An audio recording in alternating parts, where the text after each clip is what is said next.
Good morning. Wake up HEC. Cris Oviedo with you. Today is Tuesday, September 21st. I am going to start by saying if you haven't had a chance to watch and listen the series, the social sciences series that happened back in March, you can still go check them out. Go to howardcc.edu. On the search bar, my best friend, just type on their social sciences series, and you have about 6 videos there, where you want to click on each one of them. Maybe make it a 6 day type of deal so you don't watch all of them, or maybe if you love criminal justice and those kind of topics, just watch all of them. You will be sorry if you miss that opportunity. This is thought provoking conversations, and that's why we're here this morning. We are here because these are important topics, and there are so many things in so many ways. And I personally felt like, oh my gosh, I only get an hour to try and have this conversation with my two guests this morning. And I have Evelyn Del Rosario. She's the academic coordinator of criminal justice here at Howard Community College, and Dr. Eric Clark. He is an assistant professor of criminal justice here at HEC. And I want to welcome you both this morning and thank you for joining me. We're going to dive into some deep questions. We're going to explore some topics. But first, we're going to get to know each one of you a little bit, just a little bit better. So, Dr. Clark, let's start with you. And if you could just tell us a little bit about yourself and what inspired you to pursue a career in law enforcement and become a criminal justice teacher. Welcome and good morning. I'm Dr. Eric Clark, and I think what you should know about me, first of all, is that I'm a committed educator. I'm a family man. I'm a student. I believe I'm a student of life. I'm local in the community. Um, I was operational as a federal law enforcement officer, and now I'm in academia. And I'm committed to the betterment of our community. I'd say that. So everything that I do, life and professional life, is pretty much geared to making everything around me a little bit better and making those who are around me more happier to the best of my ability. I believe what inspired me is that essentially as a youngster growing up in Pittsburgh, Pennsylvania, is that the area I grew up in, either you were police or you were in the medical field or you were a gangster. And I came from a family of professionals and a family of gangsters. And I decided to make a decision early in my life that I didn't want to be a gangster, and I wanted to be a professional. I got my bachelor's degree in accounting from here at Morgan State University, and I actually went back to Pittsburgh and I was a staff accountant for about a year and a half. And my feet started to drag. And one of my aunts got me into security work. And from then on, I kind of found my niche from doing private security, a special police officer, a certified police officer. And then I eventually went into law enforcement full time. So I'd say that my progression and my matriculation into law enforcement was just as a result of me wanting to know more about the field, me wanting to have greater opportunities to do more for myself, and really to be on a quest for knowledge and trying to go to the highest levels of law enforcement that I possibly could, to learn more and to do more. And it turned out to be a great career in which I retired from the United States Marshal Service. I'm retired in good standing, and I retired, and I'm here now teaching full time. What a journey. And that choice, right? That choice that you made that define the rest of your life and how it was going to go. It's a choice that I know many of our students, many of our youth are faced with today. It's a reality that everybody faces on a daily basis. We always have that choice. We always have the choice of making the right or the wrong decision. And what we decide to do with that can certainly define and take us in paths that we may or may not want to be involved. That could be a whole nother conversation, but Yes. just thank you for acknowledging that. Thank you for empowering, just right there in that sense, in that conversation, saying you have that choice. Many times we feel like we don't have the choice, but we do. We have that choice. Evelyn, let's hear from you. Let's get to know you a little bit. Tell us a little bit about your background. I'm very curious about, your female perspective because law enforcement, female. I know that TV is at least trying to break that stereotype. But I want to hear, real life. What does that mean? What has that been for you? What has been the most rewarding thing for your career? The thing that you enjoy the most? And good morning and welcome. So let me start a little with my background. So I have a doctorate degree from law school. I am a doctor. And I think as a woman, I say this because it's important to acknowledge a woman's title, right? Especially as a woman of color. It is important to speak up, right, to one's power and acknowledge that, because it was quite a feat given where I come from. So I am, and I always say this, and I say this proudly, I am the daughter of immigrants. I am a first generation American. And for my family, having a child get a higher degree, get a law degree, be a doctor was something of great accomplishment. And I did it realizing that it is vital to have the voice of minority women to be heard, right? So that's how I started.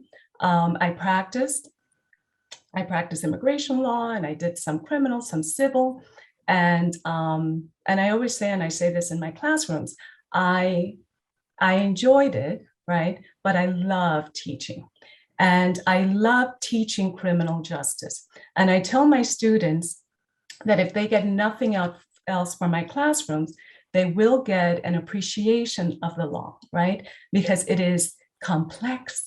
It is not applied equally at times, many times, let's be realistic. But the beautiful thing about the law is that it strives to be equitable, right? I always tell my students, it strives for perfection. But we examine the different ways in which it falls short. I've been teaching for going on my 12th year. I've been the coordinator of the program about 5 years now. And as I said, I love teaching.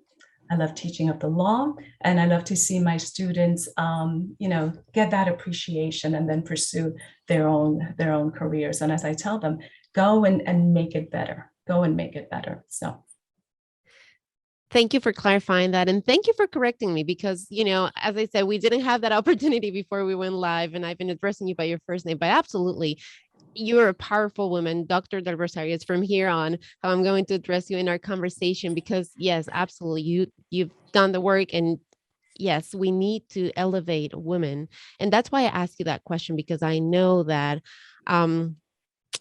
personally, as being a woman as well, it's hard. It's a little hard for us to break those barriers and to get to those levels and to get that respect and that recognition. So by all means, Dr. Del Rosario, thank you for being here with me. Dr. Clark, let's go back with you and let's just clarify, criminal justice. That's a broad term. And maybe somebody's listening, somebody's watching and is saying, I know that I want to do something that involves the law and justice, but I'm not sure exactly where to go and what to do. So when we talk about criminal justice and when we say that we offer that degree here at HEC, what exactly are we talking about?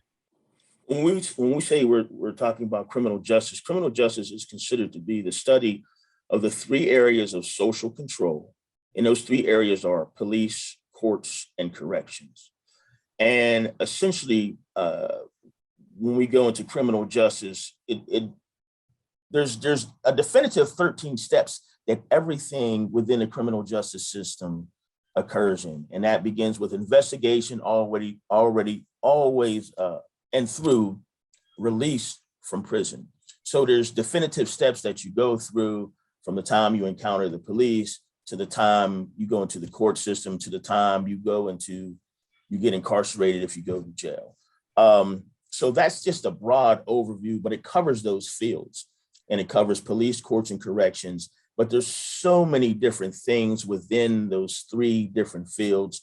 And the biggest thing is that those are three areas of social control, because and the essence of criminal justice, from my perspective, is to try to control deviant and criminal behaviors, and specifically criminal behaviors. And having a knowledge of those things in place for everyday citizens, it provides a certain amount of control. We see a speed camera, and it may be on one day. The next day we go down the street, it may not be on, but we slow down, and that's a form of social control. Although no one is on the speed camera, that's the form of what the police have done, is to keep you out of the court system, and hopefully you don't go into the correctional system. So those are forms of social control, and criminal justice covers those areas of police, courts, and corrections. That's a broad overview of it. Dr. Del Rosario, control and, our community and changes, and we continue to evolve, right? We continue to change issues that, Dr. Clark just gave us a perfect example. Maybe there wasn't a speed camera there, now there is. It's shift. And that's a small example, right? We have social issues. We have, other bigger issues at heart here that we can talk about. As we continue to evolve in community, how does criminal justice evolve and change to reflect those changes? That's a very good question. Well, that's just part of, the nature of our legal system, right? If you look at the Constitution itself, while there is a lengthy process in changing the Constitution, it is feasible. There is an acknowledgement that as citizens, we can get involved, right? We can create social change. How does that happen, right? Well, I tell my students, just one, becoming aware. One thing that I like to empower my students with is knowledge of what our rights are as citizens. And as citizens, I mean as people that are in this country, what our rights are, because there's something extremely powerful about about knowing that. And it is once you know what your rights are, what the law says, how the system works, you can go in and find the different methods that are in place to affect, in essence, change. And Dr. Clark can speak to this. A lot of our students are interested in law enforcement, and it's so wonderful to have someone on faculty with that level of expertise. Many of our students are interested in pursuing law degrees or something, in the judicial system. Well, how wonderful to have myself that I can guide them through that process. And it is once this young generation is there with the knowledge, with the understanding, once they're there, they can essentially affect the change that our criminal justice system, and I stress, what I said earlier, although it strives for justice and equity, it fails so many times. So we need young people that are passionate about affecting social change. Social change, right? Affecting social change. And we've witnessed in the last few years, there's a loud cry for changing the system, for justice, for fairness, right? That's what we hear. That's the message that we hear. Dr. Clark, when you started your presentation that you did back in March, one of the first things that you said is you clarified and you said, I am pro law enforcement and I'm also pro citizen. Yes. And I think that the discourse right now is that you can be either or, but you can be both. And here we have a criminal justice professor at HCC saying, I'm both. I'm pro citizen and I'm pro law enforcement. Please help us understand how to be both, right? And what it means to be both. Thank you. Great question. I think, first of all, being both is equally, it's inspiring because you can be both, but it's a challenge. And when I came out and I made that statement, is that oftentimes when persons who are in academia, when they come and they speak about things dealing with law enforcement specifically, and specifically use of force, it's normally from the perspective of someone who has not been in that position, someone who hasn't gotten hit, someone who hasn't been in use of force incidents. And so you lose a lot of the law enforcement or those who support law enforcement when you come on as an academic, because the first thing that someone thinks is that, well, you haven't been in that situation. So what I clarified was I am pro law enforcement in that I support our law enforcement. I retired as a law enforcement officer, but also I'm pro citizen because the things that are happening in which there are abuses of power, I'm still in that category. Although I'm a doctor and I'm here with you all, I am on the streets here, I'm still in this high risk category. And not that I'm engaging in high risk activities, but based on implicit bias and based on other socioeconomic factors, based on how the officers feeling that day, I'm still there. So I wanted to come across to say, hey, that I live in both of these worlds, and I can give you some things that I've done, and I've given you some things that I feel. So yeah, I support our law enforcement agencies and I support our law enforcement personnel 110%. At the same time, I'm also a civilian in that some of the things that we're doing are wrong. But I said that from a perspective in which I've been in those scenarios. And I can tell when something is right or something's wrong, either having had been in it or having had happened to me. So I just wanted to make that clear. And that way I tried to capture everybody in the audience. I didn't want to lose anybody. I didn't want to lose those who are proponents or advocates of the police. I didn't want to lose anybody. So I had to make that statement from the door and say, here I am, let me tell you what I think, and you take the best out of it. And that's what's not good for you, you let it go. And, I really appreciate that because that's, I think, the challenge that we have right now as a country really is like we are dividing right there, right in that line where you just said, I'm either a citizen or I'm either pro law enforcement. And that divide needs to stop. We need to, we need perspectives like yours where you can help us bridge bridge that gap that's forming there so we can come together and stop, just looking at the other as the evil, right? As the one that's wrong and move forward because I am with you. I feel the same way. Is like, and Dr. Del Rosario, you talked about this with the Fourth Amendment, right? In the talk that you did, you said that it's there for two reasons. One, to protect us as citizens, but also to stop that abuse and kind of like keep the police in check, right? And within their limits, make sure that they are not abusing that force. Tell us a little more about the Fourth Amendment and how it does that, how it protects us regular citizens, but at the same time keeps police accountable in their work. That's a very good question. Well, as I hope that I illustrated and explained during our talk back in March, it's the language of the amendment itself, right? It says unreasonable searches, right, are essentially prohibited, right? So, it's kind of, again, going back to teaching what that means, right? Because it's a short amendment, like most of, the amendment, especially those in the Bill of Rights, they tend to be short. But what does it mean, right? It means that the police, the government cannot intrude on privacy, right? We have this right to ourself, to our body, to our possessions, and the government cannot intrude upon it without this thing, right, noted in the Fourth Amendment that is called probable cause. Well, if a person doesn't know what probable cause is, right, they won't have an understanding, they won't have the knowledge. And we know knowledge is power, right?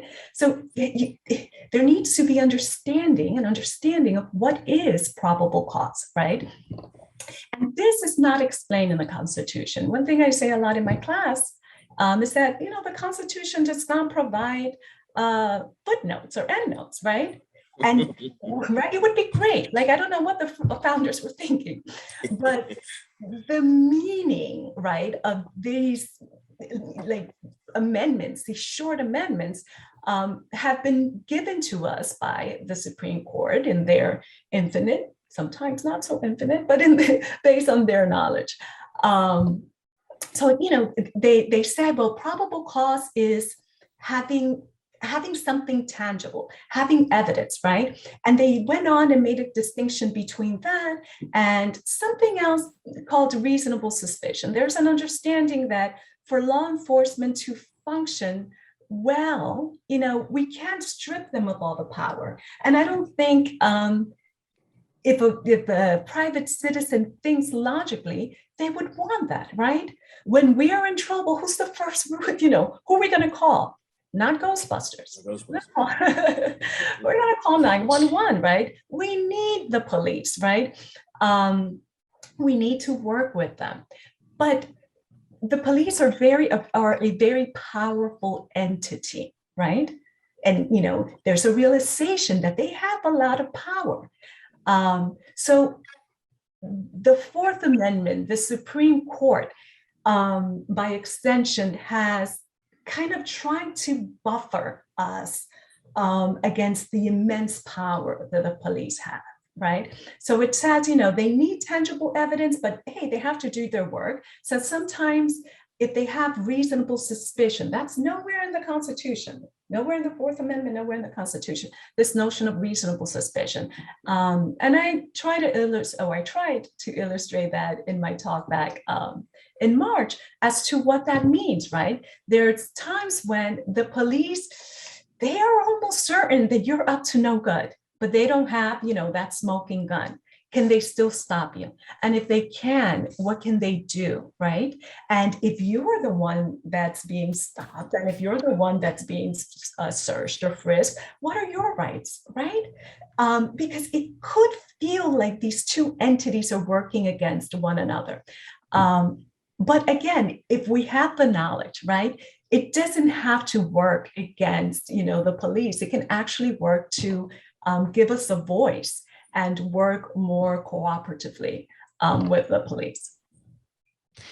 And I think that's crucial for both ends, right? To really be very mindful, understand where the limits are, where my rights start, where your limits end. And I think that's it's as you were saying, you try to illustrate that through, and you did beautiful through your presentation. It's very clear. And again, I encourage everybody to go and watch and learn like I did, through this presentation, because it can be a gray area. One of your examples was the police is running and they smell something. And I wonder about that before. And you talked about this cloud that, we've seen come out through cars as we've been driving. And I've wondered, could the police come and stop them just because they're seeing that? And if you watch the presentation that Dr. Del Rosario did, you'll get your answers. You'll get your answers about that. It's important to be informed about that. But Dr. Clark, you talked about de-escalation techniques, and you already took us a step farther, right? What if you are apprehended? What if you're already in custody? Because we have seen how quickly the situations can escalate and how they can be fatal if they get out of hand. Let's talk about the importance, the urgency, the need for this de-escalation techniques, what the goal is for them, the ones that you've come up with. And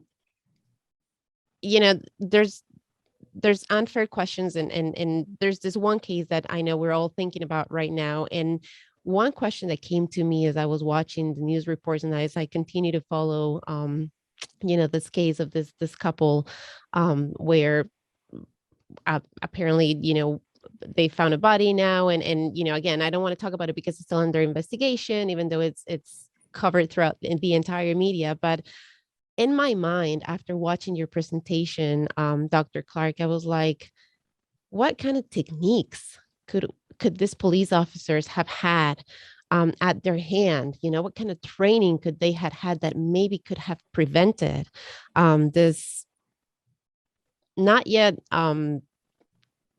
solidified death, right? This probable death of this young lady. How could techniques like de-escalation techniques could have prevented the deaths of the George Floyds of the world? So Help us, help us understand what that training, what that de-escalation technique looks and feels like, and the importance of really starting changing the way our police navigates the situations with us on a daily basis. Oh, definitely. I'm not too up to speed on the case that you were just referring back that's currently in the news. Of course, with George Floyd, we've all covered that and we researched and analyzed it. Essentially, de-escalation techniques or decompression techniques is a specific set of guidelines that's going to reduce the intensity of a conflict or a potentially dangerous situation. It's a way in which officers or people in any type of field in which you're dealing with emergent issues, police, nurses, any type of industry or institution where there's something that's happening right now, and there's an underlying issue concerning the crisis that the person is in. So the techniques that I developed came about through my time at the Marshal Service, where I was involved. I was in a very dynamic, volatile, and violent closed custody environment. I was, and it's not a badge of honor, I was involved in an excessive amount of use of force techniques where people often got hurt. I was never accused of an abuse of power, but any type of control technique or defensive tactics technique, the premise of it is pain compliance, in which people get hurt to bring them into custody or to have them do what you want them to do. As I move forward in my career, I realized that, okay, I'm doing this right. I've done everything right. However, the application of the techniques, someone is getting hurt. So I developed these techniques essentially for myself to keep me out of trouble, but also some of my staff used them. And the essence of any de-escalation technique anywhere in the world is to slow the scenario down, slow the intensity down of the scenario so that the person who could be the subject of the use of force, we allow them to think. Listen, I want to help you help me. So I'm going to take a step back, either physically or emotionally. I'm going to take a step back and allow you to think about what's going on. I want to offer you the least, if possible, the least intrusive way to resolve this scenario, but you have to help me. I'm allowing you to help you direct where this dynamic is going to go. And I think that's what we need. And a lot of different things that we've seen have not been, especially with George Floyd, it wasn't a use of force scenario in which killed him. It was an in custody scenario. And the biggest thing is that this happens every day in police encounters where someone is in custody, so they're physically restrained, but they're not compliant. And so they're moving and they're still fighting. And that's the gap. That's that gap in that area where officers will go, okay, the training tells me that when you're in cuffs, you're supposed to give up. However, folks aren't giving up. So I can't use any more force because you're already restrained. However, you are still not complying as to the follow through after the arrest. So what these techniques, specifically mine, help do is identify the real issue, the underlying issue. And hey, let's try to help with the issue. The example with George Floyd is that he did not want to get into the vehicle. He said he was claustrophobic. He was having some problems with getting into the vehicle. He was already restrained, but because the officers didn't pick up on what he was saying, they didn't fully acknowledge what he was saying from my perspective. They didn't understand. He's not trying to stop us from arresting him. He's not fighting. He doesn't want to get into the vehicle. So either you develop some new techniques in which you can forcefully put somebody into a vehicle, or you wait it out a little bit and you move forward with another mode of transportation. And that's the de-escalation part. It wasn't that he wanted to fight.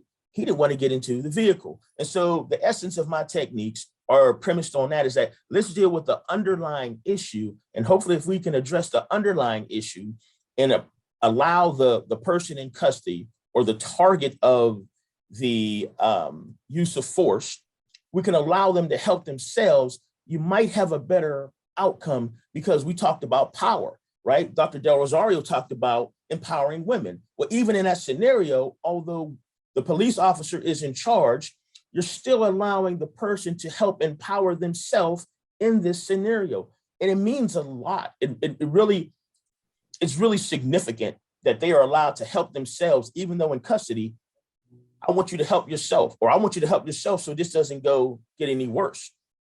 But you have to stand firm on what you do, and the officers have to train continuously, and citizens have to know this. This is the ease techniques are both helpful for the police officers to not go forward in use of force, and at the same time, it's helpful for the community because they can say, "Hey, let's decompress, and let me help you, officer, not beat on me." And so it's important for both parties to know about decompression, and both parties be willing to help themselves. That's how I would answer that question to the best of my ability. Dr. Del Rosario, I'm thinking about this situation. I'm thinking about the Fourth Amendment. Somebody goes into custody, and during your talk, you said that once you're under custody, your Fourth Amendment just plunges, right? But it doesn't fully go away. So in a situation like this, right, where there's excessive force, somebody is under custody, where was that limit? Where was that Fourth Amendment? How should it have come into play, when George Floyd was apprehended, and how could it have maybe solved, right? If somebody would have said, let's use the Fourth Amendment, right? And I know that that's just me being almost cartoonish here, right? In a situation that's very serious. But if we could have taken that and said, wait a minute, the Constitution here says this, right? And the Fourth Amendment here still grants him some rights. How could that have prevented? Where did we go wrong there? And where did we not apply the Fourth Amendment? And why did it escalate to the point of George Floyd's death? That's a very good question, right? Because I don't know if the framers could have anticipated, right? Something like that, right? Because there's so many other issues involved. There's the race issue, right? There's so many other issues. But can we use the Fourth Amendment to prevent future cases like this? Well, you're right. I did say, and I often say, once you're arrested, your rights plummet, right? Not to the extent that it means that you lose your right to breathe, right? It never went that far. And although I say I don't think the framers could have anticipated, the authors of the Constitution were very wary of having a strong government, right? If you think back to the Federalist Papers and the debate of getting this Constitution ratified, there was a fear of a strong government. And I think George Floyd, his death, represented, literally having the government on your neck, preventing a person from breathing. It was symbolic for so many people for that reason. But let's see if we can use the Fourth Amendment, to prevent cases like this. Well, we know that, it prevents unreasonable searches. And I explained in my talk that that's an intrusion, right? The government cannot just walk up to you and reach into your pockets. Your pockets are private. It prevents seizures. And I explained that a seizure is a taking of your things and is a taking of your person, right? So in this context is the taking of his liberty, right? The arrest.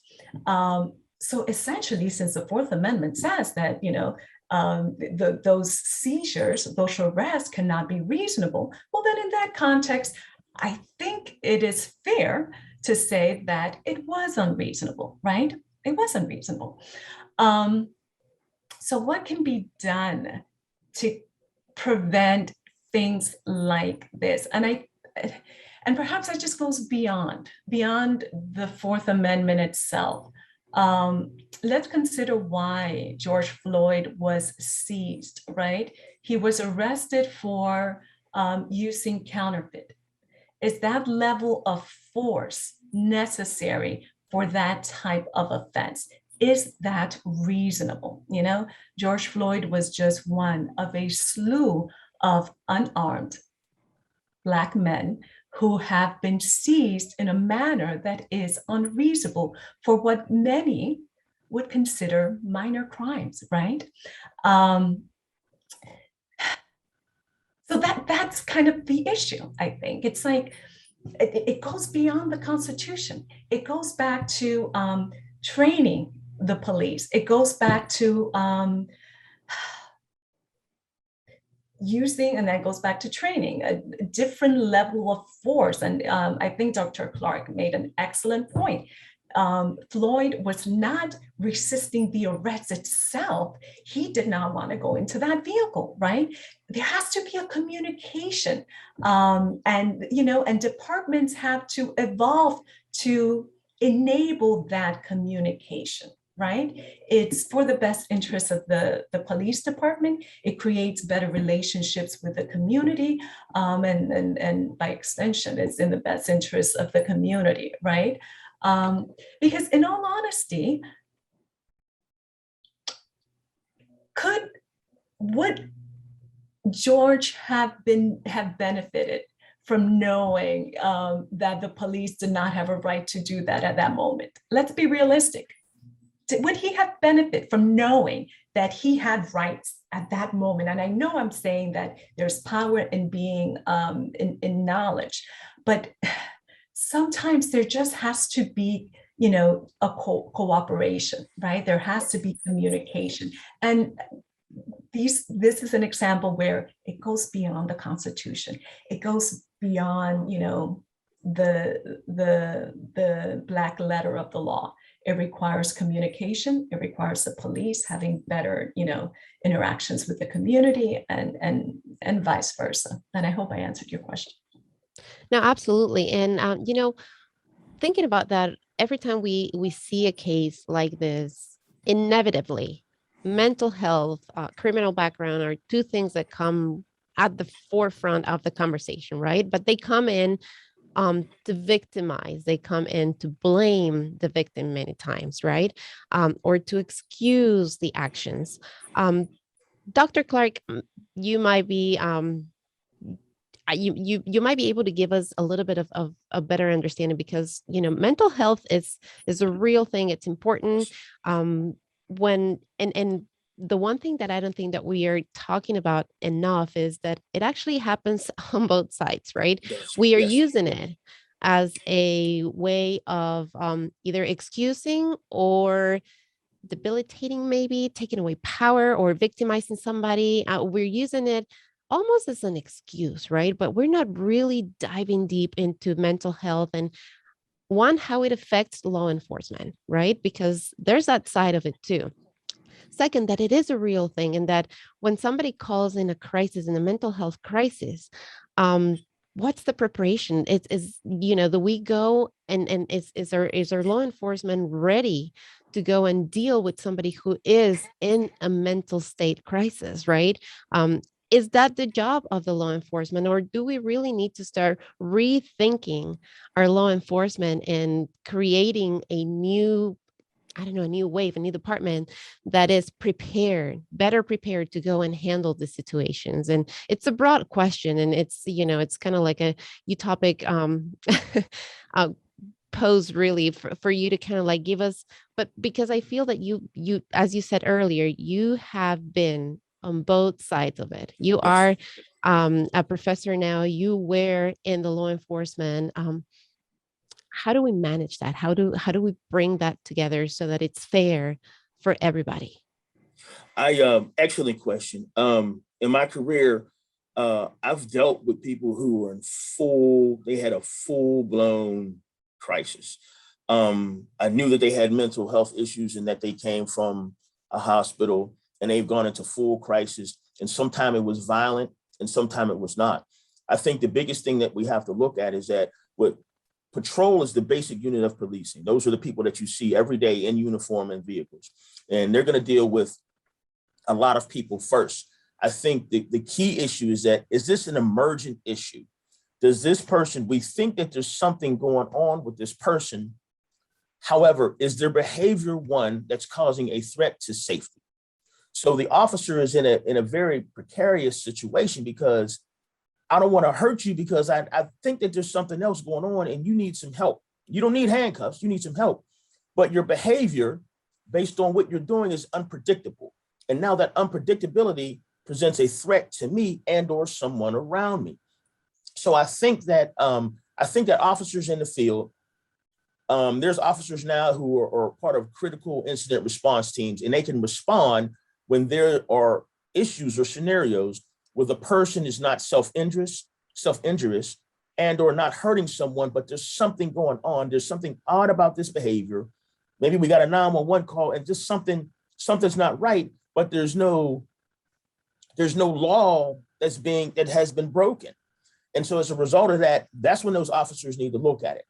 Now, when there are scenarios in which the person's behavior is now legitimately threatening to someone else in the public, then you have to take action. That's where it starts to slide because the public says, you know what, you knew something was wrong and you moved on him. And then law enforcement goes, well, his behavior was threatening to others. So you should have done something.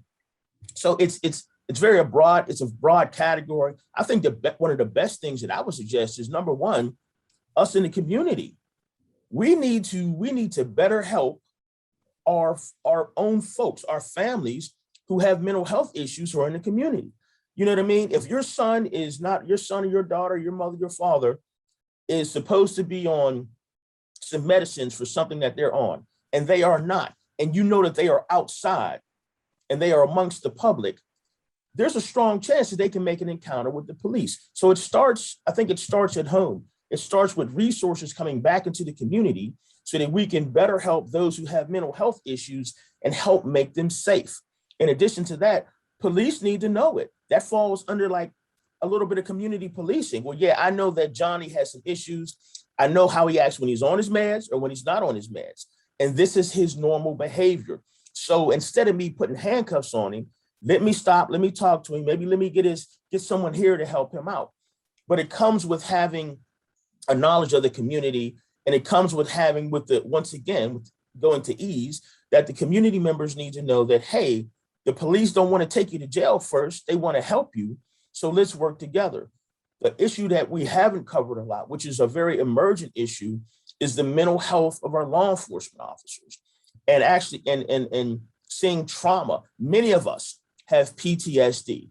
I'm one of those ones who, based on being in a very dynamic, close custody, violent environment for years, is that I developed a set of defense mechanism skills for certain things. If you go into a room with prisoners, if you work in a closed custody environment and everything is quiet and there's 500 people in there, but there's no noise, those are your triggers. So most of us who've been in this field this long, we start putting our backs to the wall. We maybe put one foot up on the wall. We do different things because we feel that there's a pending attack. In law enforcement, because the machismo involved in law enforcement, we don't reach out for help. That's number one. Number two, if you do reach out for help, there's someone who may not have been a law enforcement officer who says, you know what, Dr. Clark is a threat now. He's not stable enough to carry a badge and a gun. And so now I lose my arrest powers and I lose my weapon and I also lose my pay.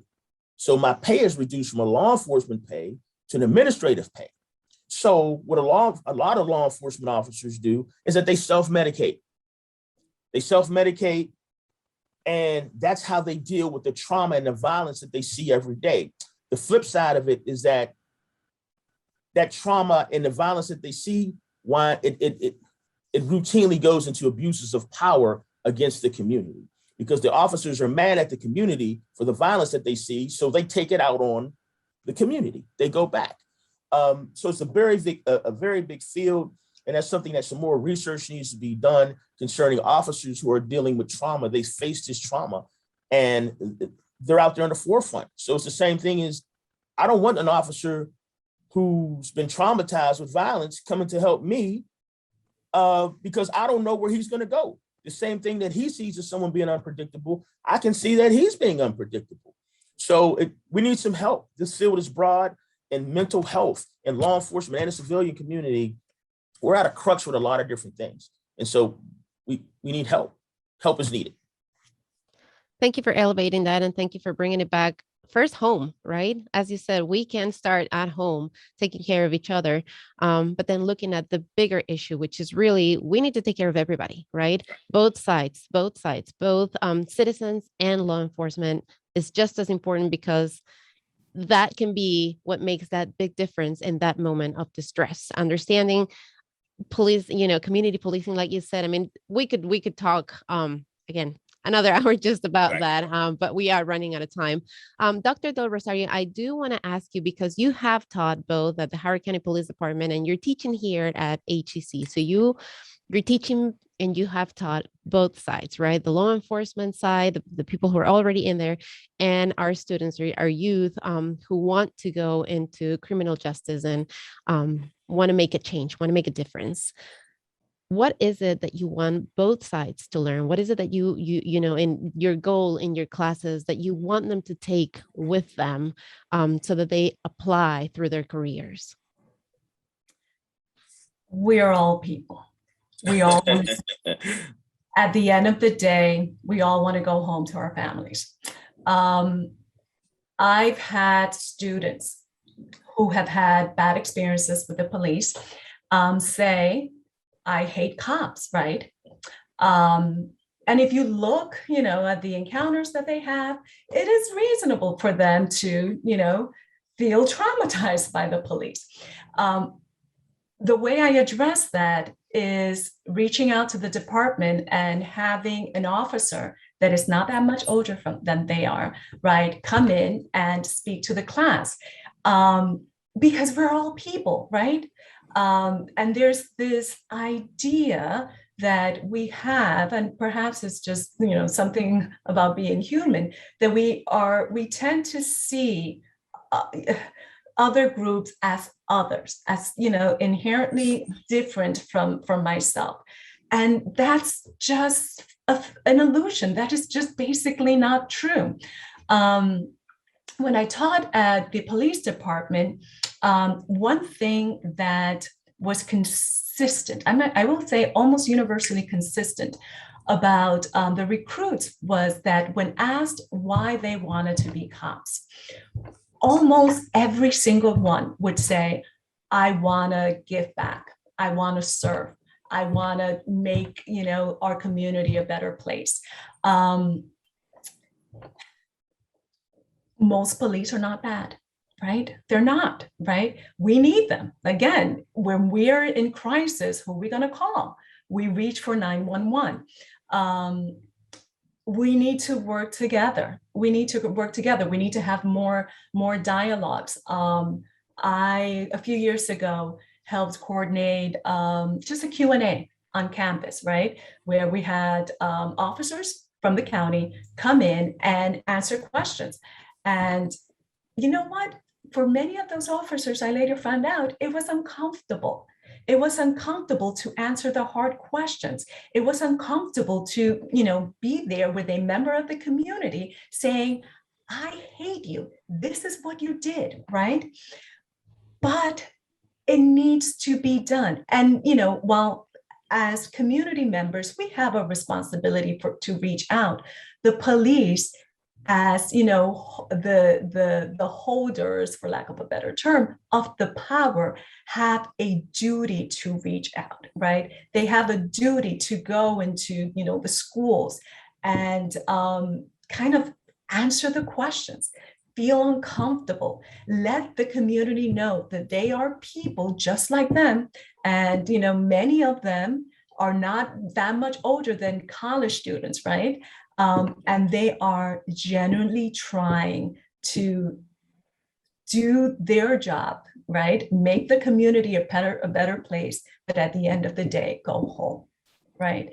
And that's what we all want. So a realization that we're at the end, right? We're all in this together. That's a beautiful way to close our conversation. It's a beautiful challenge for everybody who's listening and watching to really, heal I mean, that's what we need. We need healing. We need to come together. We need to take the uniforms off. We need to learn to see each other as people. Police are trying to do their job, and we also have our responsibilities as citizens. Like Dr. Clark just said, take your medicines, help your neighbor, help your family, your immediate family that lives with you. Let's reconnect. I think that that human connection can make a big difference and big impact in the way that our society continues to transform.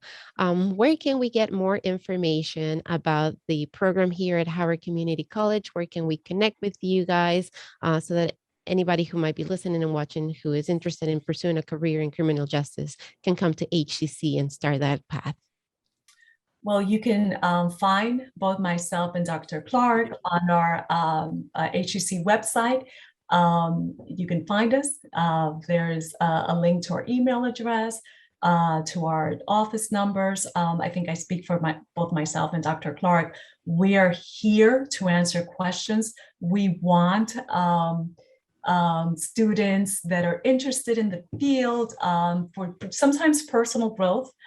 We have a lot of returning students, older students that they just think it's interesting and they want to learn a little more.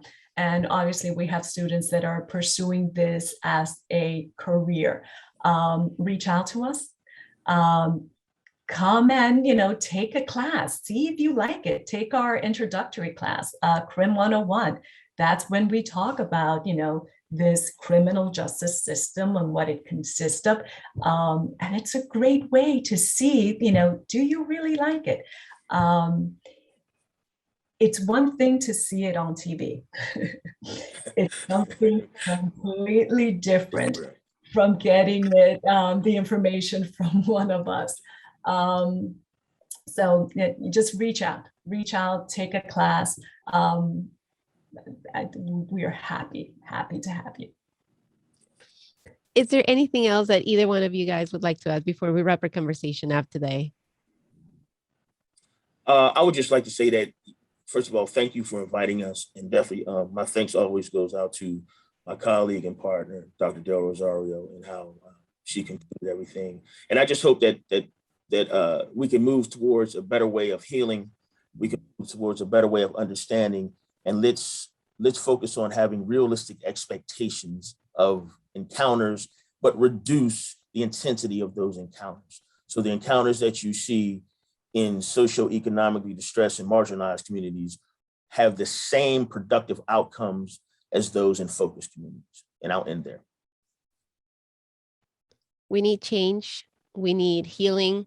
We need to come together. We need to figure that out. And, maybe like Dr. Del Rosario said, maybe taking that one class and sparking those conversations and just, having that right knowledge, that might be the way that you can start. So howardcc.edu is the website where you can go and search, just on the search bar, criminal justice. That will bring you all of the information that you need to know.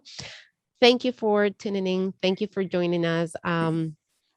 Take this conversation with you. Check out the series that were filmed in March. Again, just howardcc.edu, social sciences series.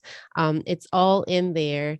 Have these conversations. Have these conversations with your peers, with your family, but have those conversations, those uncomfortable conversations with those that you don't want to face it, but those are the ones that you need to have in them with.